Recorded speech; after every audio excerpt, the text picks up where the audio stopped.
데일 카네기의 자기관리론은 제목 그대로 데일 카네기가 쓴 자기관리에 관한 이론을 담은 책이다.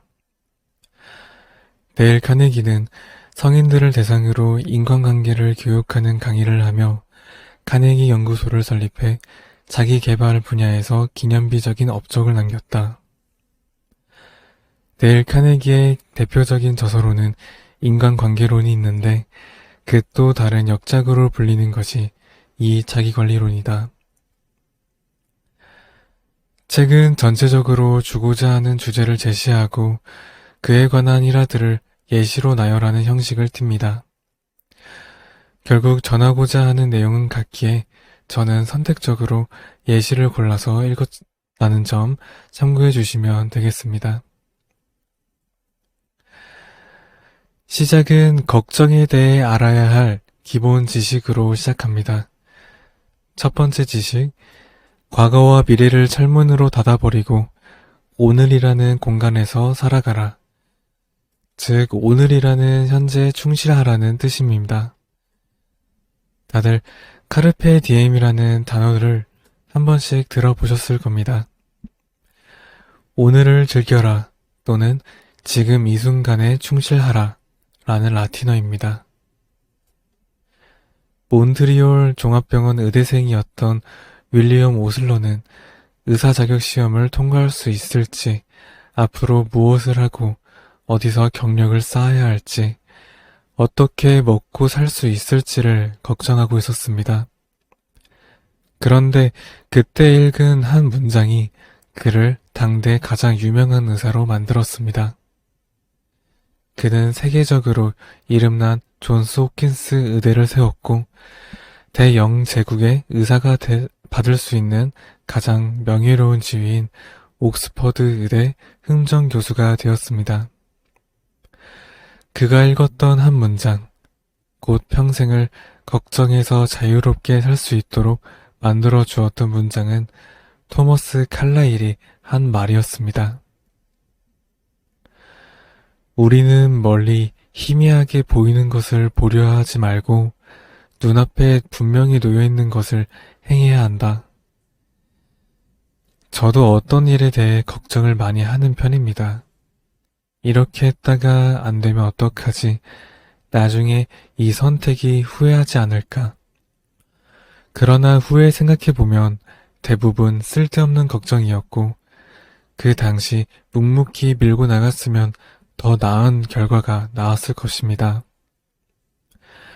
그렇듯 삶은 끝없는 변화의 연속이며 누구도 예측할 수 없기에 불확실성으로 가득 찬 미래의 문제를 해결해 보려고 애쓰느라 유일하게 확실한 오늘을 훼손하는 일은 없어야 합니다.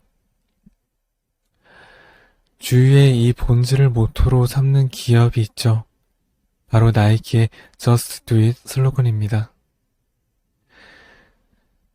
두 번째 지식, 윌리스 캐리어의 걱정 해소법으로 3단계가 있습니다. 1단계, 두려움 없이 있는 그대로 현 상황을 분석하고 최악의 결과를 생각해라. 2단계, 어쩔 수 없다면 받아들여라. 3단계, 받아들인 최악의 상황을 개선해보고자 침착하게 노력과 시간을 들여라. 이 부분에서의 핵심은 기꺼이 받아들이라로 볼 수 있습니다. 이미 일어난 일을 받아들이는 것이야말로 모든 불행을 극복하는 첫 단계이기 때문입니다. 세 번째 지식, 걱정과 싸우는 법을 모르는 기업인은 일찍 죽기 마련이다. 노벨 의학상을 받은 의학자 알렉시스 카렐이 한 말이다. 하지만 사업가뿐만 아니라 가정주부, 수의사, 벽돌공 등 모두에게 적용할 수 있는 말입니다. 책에서는 걱정이 병을 만들다고 말하고 있습니다. 병원을 찾은 환자의 70%는 두려움과 걱정만 없어도 병이 나을 사람들입니다. 두려움은 걱정을 낳습니다. 걱정은 사람을 긴장시키고 초조하게 해서 신경에 영향을 미치며 위액을 정상적으로, 비정상적으로 분비하게 만들어 궤양을 낳기도 합니다. 신경성 위 질환의 저자인 조셉 몬테규 박사도 같은 말을 했습니다. 위궤양은 당신이 먹은 것 때문에 생기지 않는다.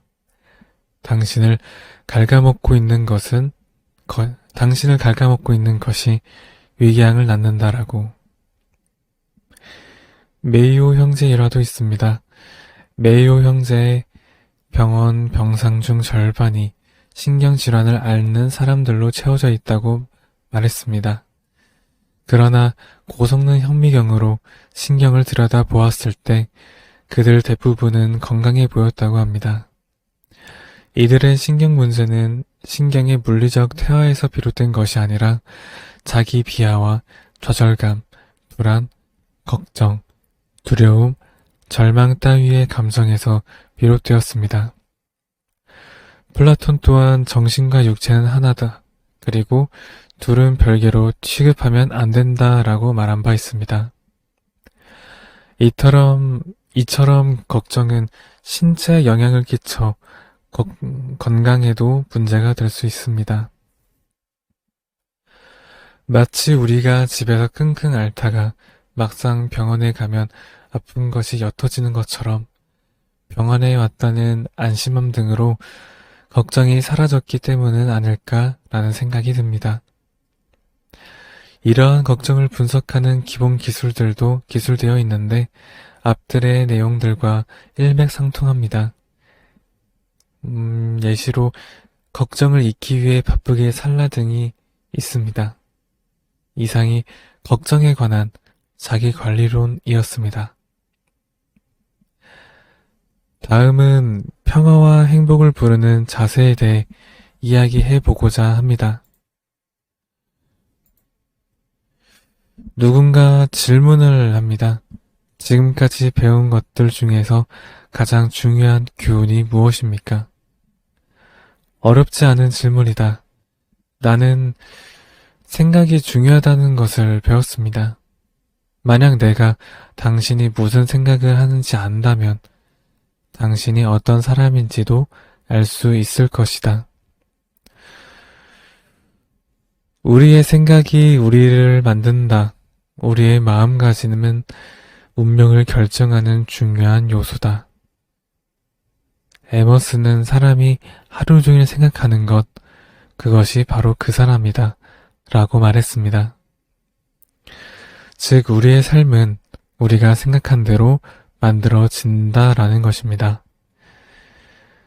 행복한 생각을 하면 행복해질 것이고, 아프다 생각하면 병이 들 것이다.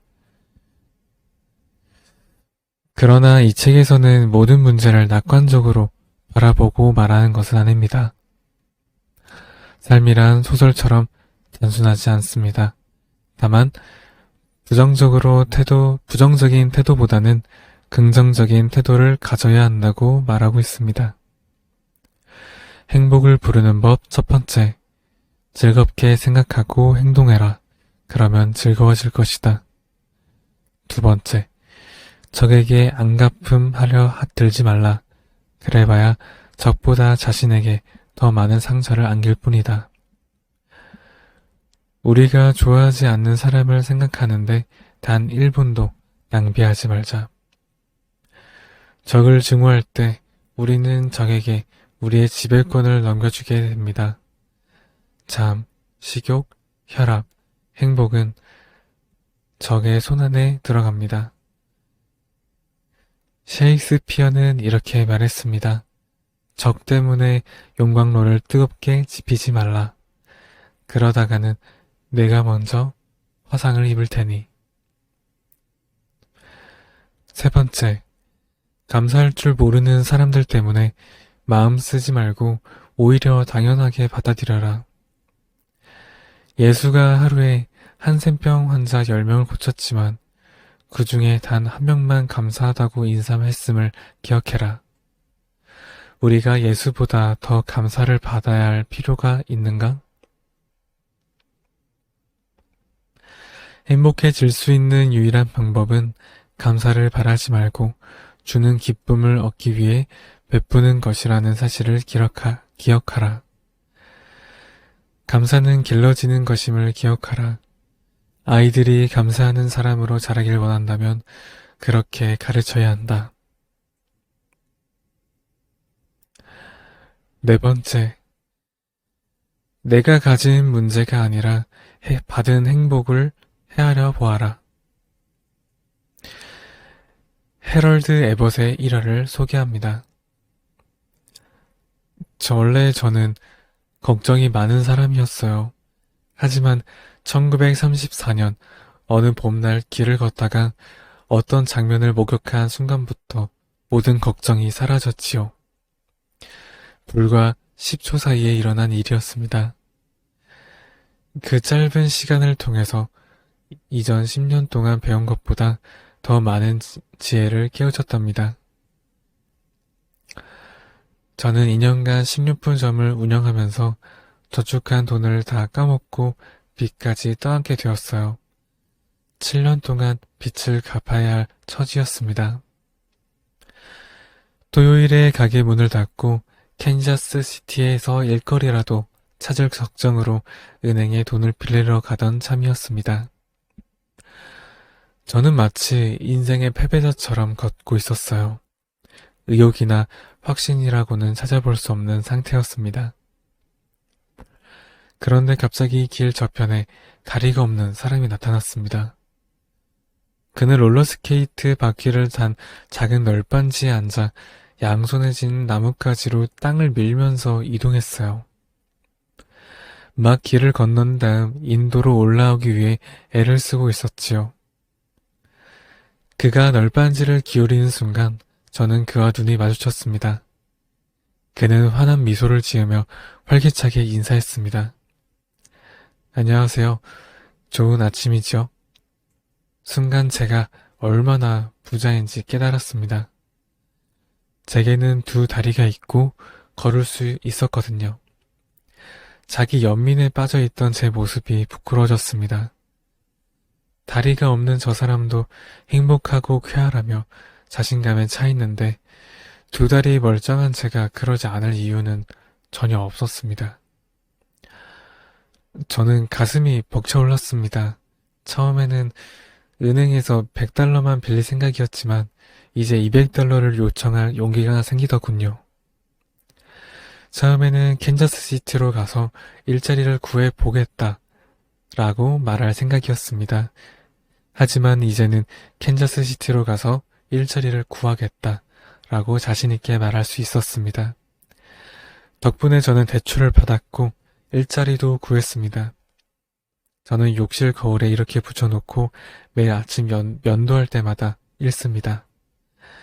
나는 신발이 없어 우울했다. 거리에서 발이 없는 남자를 만나기 전까지는. 이 외에도 비판에 대해 대처하는 법, 피로와 활력에 관한 자기관리론, 인생의 직업 결정에 대한 조언 등이 있습니다. 각 주제마다 사례들이 있어서 이해하기 편하다는 장점이 있지만 중요한 맹점은 한 두 줄 내외로 사례들로 페이지를 채워 넣는 같은 내용들이 반복된다는 단점도 있습니다. 그래서 중요한 부분만 체크하고 넘어가면 읽건 독서하는데 많은 시간이 걸리지 않을 것입니다. 작은 일, 미래에 대한 걱정에 하지 말고 현재에 충실해라. 인생의 가장 중요한 결정은 직업과 배우자 결정이다. 등 평소에 생각하지 못한 내용들로 수록되어 있어서 더욱 흥미롭게 읽게 된 것 같습니다. 평소 생각만 하고 실행에 옮기지 못하거나 걱정이 많아서 준비가 과하신 분들에게 이 책을 추천드립니다. 걱정을 하면 걱정이 없어질까 다시 한번 생각하게 되는 데일 카네기의 자기관계론. 오디오북을 이상으로 마칩니다. 감사합니다.